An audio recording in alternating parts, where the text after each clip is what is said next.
Amigos televidentes, buenas noches. Gracias por estar detrás de las cámaras y sintonizando a las 8:45. Vamos a tocar dos temas que hemos seleccionado como todos los martes, como todos los días realmente para ustedes. El primero se refiere a esta discusión pública que existe sobre los pactos colectivos y concretamente sobre el pacto colectivo del Ministerio de Salud. Como ustedes saben, es por un monto significativo de más de 200 millones que sale. Pero además el abogado que lo hizo cobró algo así como 24 millones. Luego dicen que el dinero de salud no llega para nada.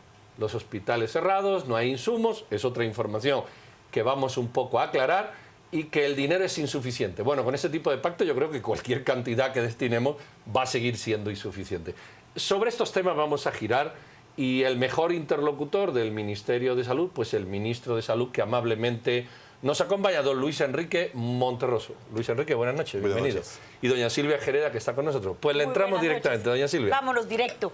Bueno, me llama muchísimo la atención el tema de los sindicatos en Guatemala. Siempre ha sido un tema sumamente controversial, donde sabemos que no solo manejan muchísimos recursos, sino que también manipulan, pero sobre todo en sus actuaciones dejan en el abandono a la población más necesitadas.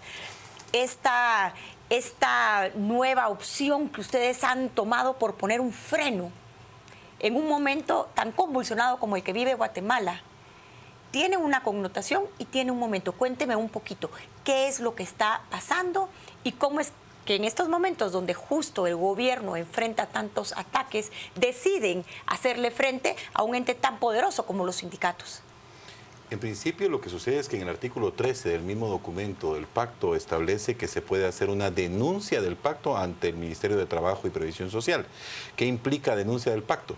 Que no se va a renovar automáticamente por un periodo similar. Es decir, que en el momento en que el 21 de julio yo presento la denuncia sobre este pacto, doy a entender al Ministerio de Trabajo que no estoy de acuerdo en la estructura que tiene, en el contenido, y en consecuencia necesitamos poner sobre la mesa una nueva negociación de un pacto colectivo de condiciones de trabajo. Por supuesto, primando que haya una atención al trabajador. No vamos a decir que se le van a quitar los méritos que él tiene, pero indudablemente tenemos que primar a la salud, a las personas, a los pacientes, a los niños. Tenemos que pensar inicialmente en la razón de ser del Ministerio de Salud Pública y posteriormente pensar en la forma de retribuir. Ojo, que es el planteamiento que tenemos que desarrollar. Que quien trabaje bien, quien trabaje más, quien sea puntual, quien tenga méritos, reciba beneficio. No que se haga por parejo todo, recibiendo todos los beneficios, bonos y ascensos. Eso no puede seguir. En consecuencia, el momento en el que nosotros hacemos la presentación de justamente esa denuncia ante el Ministerio de Trabajo, lo que sucede es que de aquí en adelante tenemos un tiempo en específico para convocar a todos los sindicatos que hay en el sistema de salud. Son 63. Hay que convocar a los 63 sindicatos, consultarles su padrón. Ellos nos tienen que entregar ahora su padrón y verificar cuál es el más grande.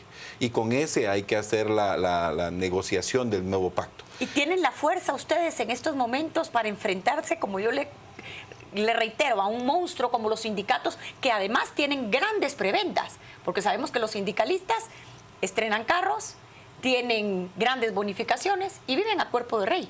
Lo que sucede es que si no es ahora, ¿cuándo? Tenemos que encararlos en algún momento, y dado que la coyuntura nos permite, porque está justamente en el artículo 13 establecido. Yo imagino que fue una situación en particular que el abogado que elaboró el documento dejó como un espacio pensando en cobrar un nuevo pacto. Pero lo dejó aquí claramente marcado. El artículo 13 lo dice. 30 días antes del vencimiento del pacto tenemos la oportunidad de hacer la denuncia. Y el día exacto, 30 días antes, yo presenté la denuncia. Es reconocimiento ya del Ministerio de Trabajo que fue la medida más acertada, y ahora entonces se puede poner sobre la mesa, pero quisiera hacer una clarificación. No es oportuno que un ministro, una sola persona, se reúna con un sindicato a hacer la negociación. Esto se tiene que abrir. El guatemalteco tiene que saber cómo se va a gastar su dinero, y tenemos que traer a los centros de investigación, tenemos que traer a instancias que puedan conocer a profundidad la academia, los grupos de personas organizadas que puedan opinar al respecto, y que se pueda tener un pacto que efectivamente beneficie a los trabajadores si fuera necesario. Por supuesto que es importante el talento humano, pero primero que se vea al paciente. Ministro, de los temas sindicales hay quien opina. Bueno, el sindicato, digamos que regula un poco toda la masa de trabajadores, ante una respuesta inapropiada del Estado y entonces se establecen unas negociaciones para mejorar las condiciones de los trabajadores. Eso es lo idílico, pero hasta donde hoy decían algunos medios, usted o el ministerio, no necesariamente el ministro, expulsó a trabajadores por robar, por temas de sexualidad, de acoso, por muchas razones, y el sindicato le obliga, que decían esta mañana, no sé si eso es cierto, ¿qué hay al margen de la negociación? Es decir, dinero que no se sabe, presiones que no se saben, imposiciones de trabajadores que han sido expulsados, que quieren que esas cosas turbias que ennegrecen el pacto. Justamente es parte de un proceso en el que se solicita, concretamente yo solicito al Ministerio Público que se haga una investigación a fondo porque yo no puedo seguir operando en un sistema en el que tengo que tener todo el tiempo la presión de que si no acepto, hay un paro de carretera. O sea, hay un chantaje. Si no acepto, entonces frenan una consulta externa. Y de hecho, hoy lo metimos desde el viernes de la semana pasada un amparo para que no se ponga en riesgo la salud de los guatemaltecos. El amparo nos lo dieron con lugar. Gracias. En realidad es de manera temporal, pero estamos buscando que sea definitivo, porque justamente está diciendo un juzgado que no se pueden bloquear las consultas externas. Eso es vital en Guatemala. No se pueden bloquear las emergencias. Eso es vital en Guatemala. ¿Qué estamos buscando? Que nos demos cuenta al final del tiempo de que el sistema de salud se debe al usuario, se debe al paciente, se debe a la señora embarazada y no es una agencia de empleos. Ahora, yo quisiera que usted le cuente al televidente cuáles son las grandes anomalías desde los excesos del sindicato, los chantajes. ¿Qué fue lo que usted encontró ahí? Bueno, en principio, el documento completo debe exponerse ahora a una evaluación completo, porque nosotros podríamos argumentar que en el artículo 20 se habla de licencias con goce de sueldo de manera indefinida para todos aquellos que tengan un cargo directivo en el sindicato. Eso se debe de eliminar completamente. La implicación que esto traería es que si otros sindicatos, en este momento es un privilegio para uno, si otros sindicatos de los 63, los más activos que nosotros tenemos registrados son 24, si esos 24 sindicatos quisieran optar a la igualdad ante la ley, porque tendrían derecho por la Constitución a pedirlo, eso implicaría que la cantidad de personas que no se dedicaran al trabajo en el ministerio, sino que únicamente a la función sindical, podrían ser más de 10.000, 12.000 personas. Imaginen un ministerio que tiene 49.000 personas trabajando, pues que tenga esa carga tan fuerte, representaría algo tan oneroso que el sistema quebraría automáticamente.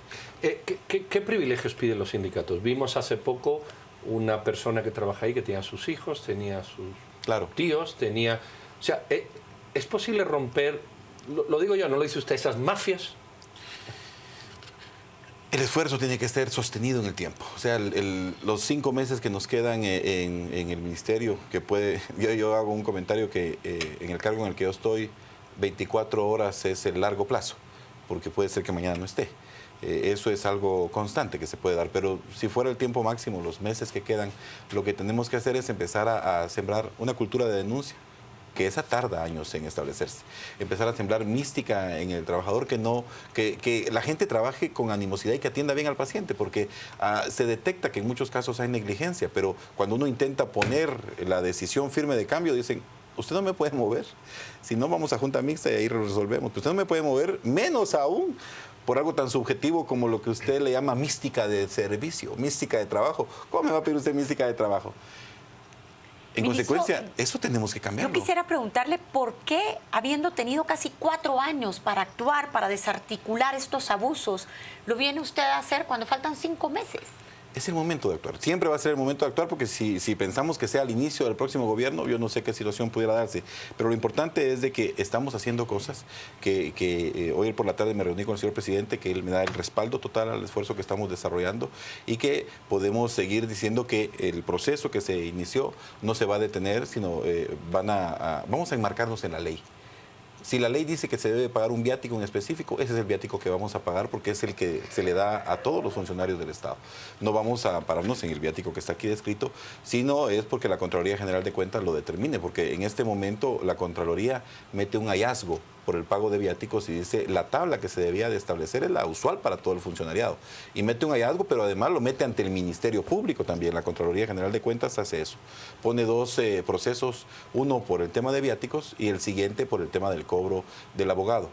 Dentro de la nueva propuesta que tenemos para trabajar el nuevo pacto es que no cobre ningún abogado por esto. Yo estoy seguro que habrían bufetes que estarían dispuestos a... ¿Cuánto estaban cobrando los abogados?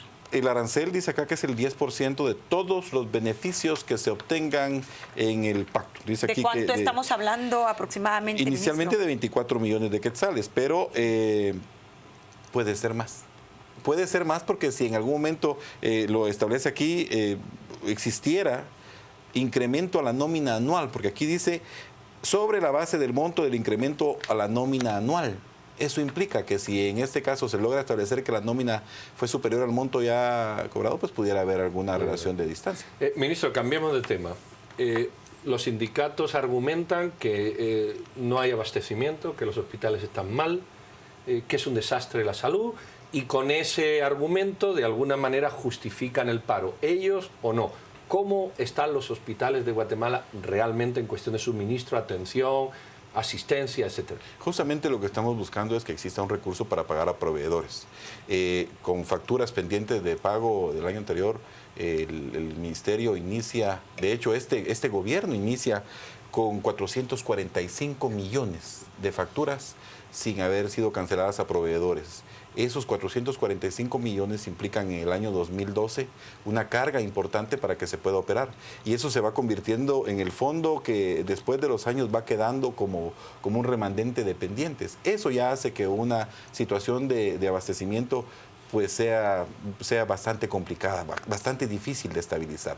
Más aún con que la visión administrativa de algunos directores de hospital, por ejemplo, en la administración anterior, y debo hacer el reconocimiento, hay hospitales que han quedado con hasta 133 millones de quetzales de deuda de un año para otro, de facturas no pagadas con proveedores. Y cuando uno va a hacer la verificación de en qué se los iban a gastar o en qué se lo gastaron, son recursos que se invirtieron en áreas que no eran prioridad, en insumos que eran extremadamente caros y que dejaban desbalanceados los insumos que sí eran vitales en los trazadores, como se le llama en los hospitales. Pero la visión gerencial que se debe de imprimir al sistema de salud es fundamental. Es fundamental que hayan más gerentes, más administradores en los hospitales. De hecho, cuando China Taiwán me dice, te podemos dar becas, ¿en qué crees que te ayudemos? Administración de hospitales. Que los médicos tengan conocimiento en administración de hospitales, porque esto es fundamental. Ellos tienen que tener una gerencia de recursos humanos, gerencia financiera, pero tener la claridad de que toda la operación no se puede gastar y luego quedarse sin recursos. Ministro, ¿y qué pasó con las más de 20 denuncias que habían en contra del exministro de Salud, Villavicencio? ¿Cómo va ese proceso? Porque ahí también vemos actos y sindicaciones muy fuertes de corrupción. En este momento tenemos ante el Ministerio Público arriba de 55 denuncias.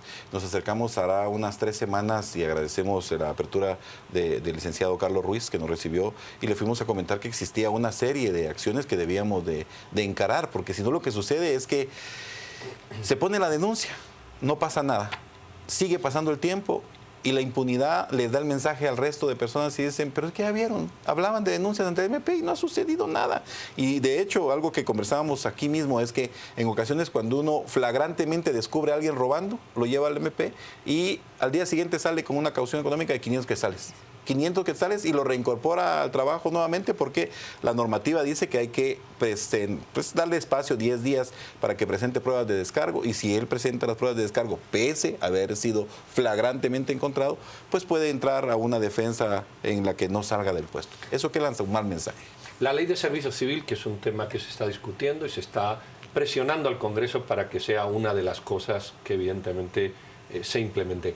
¿Solucionaría una ley de servicio civil los problemas de contrataciones anómalas, de contrataciones amigas, de dificultad del propio ministro de prescindir, no ya de quien quiera, sino de estos que son malvados y que cometen delitos?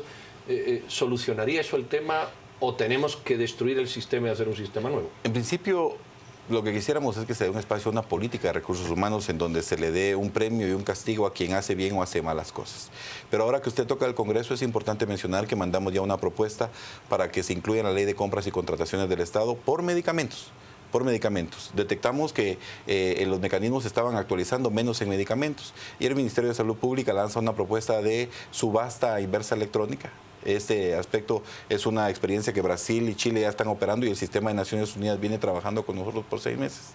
Ahora, en este momento ya lanzamos la propuesta al Congreso de la República, la honorable diputada Ninette Montenegro la aceptó y estamos buscando el mecanismo de que se abaraten los medicamentos, de que se pueda tener 6 oferentes internacionales que permitan que Guatemala pueda tener una compra de medicamentos mucho más barata. ¿Esto implicaría dejar de comprar los medicamentos que por más de 20 años han adquirido con J.I. Cohen y ahora a través de Gustavo Alejos? Lo que implicaría es que tendríamos una oferta diversa, por lo menos 6. La teoría dice que si son menos de 6, generalmente tienden a protegerse entre ellos mismos. Deben de ser más de 6 proveedores por la experiencia internacional que ya no permitan que se relacione personas, sino que sea el sistema digital, el software que se cargaría en el sistema de salud, el que estaría permitiendo el contacto con los proveedores que empezarían a hacer una subasta inversa.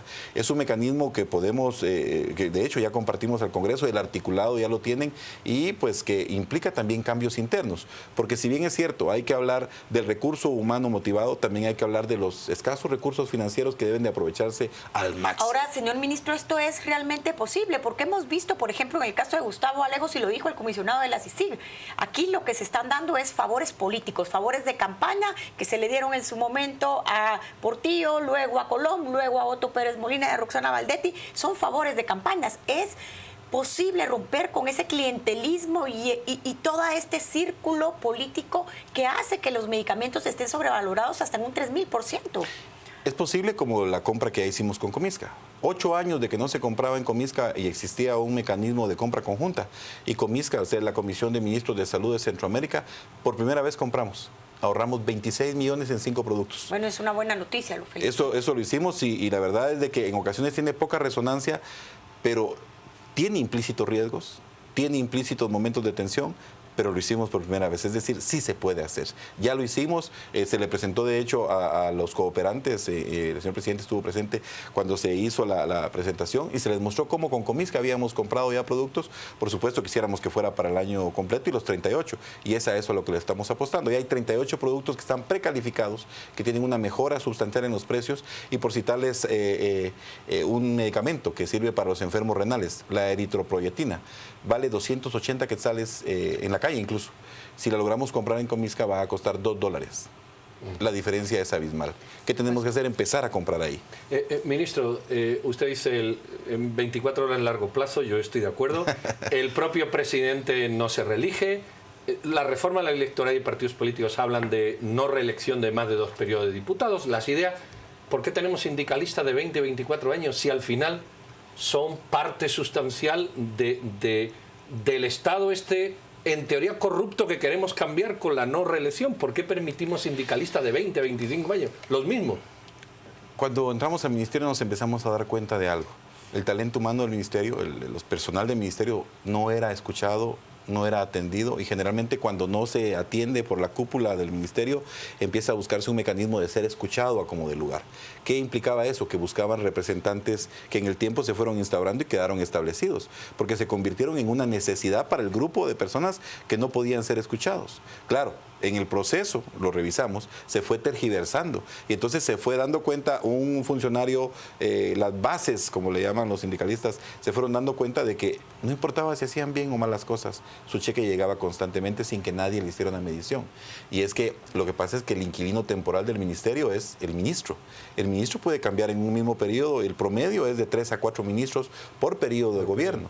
Eso implica que hay grupos que se mantienen más tiempo establecidos, que pueden atender a personas. De hecho, el ministerio mismo, de las personas que están en la puerta del ministerio, las que hacen la limpieza, los encargados de administración, muchos de ellos son parte del grupo sindical y están ahí por años y encontraron esa protección, ese núcleo que permite que se puedan exigir aspectos y que se puedan hacer cosas buenas, pero también que puedan hacer cosas malas. Ministro, muchas gracias, hemos llegado al tiempo. Yo creo que las explicaciones han sido claras y contrastan con las que ayer en esa misma mesa dieran algunos dirigentes sindicales.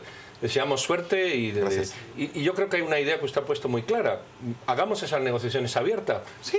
Luz y taquígrafos, como decía alguien. Pongamos las cámaras a discutir, a ver realmente qué ofrece el ministerio y sobre todo a ver qué quieren los sindicalistas. Creo que esa ha sido su idea y me parece transparencia, no y que queremos se expongan transparencia. públicamente los grandes beneficios que Ahora tienen, mientras la gente ni siquiera tiene Exijamos como acceso ciudadanos a que haya medicinas. transparencia en eso, puertas abiertas, y si las comisiones de postulación las queríamos con cámara, aquí es un buen ejemplo como el ministro Para poner se ofrece cámara. Nosotros le para apoyamos. hacerlo. Y lo Gracias por la transmitimos, idea Pedro. y ahora recojámosla a la ciudadanía para impulsar. Gracias, ministro. Así es. Nos vamos con nuestro compañero Sandoval a ver qué dice en las redes, Juan Carlos. Vamos a las redes, doctor. Con mucho gusto, buenas noches.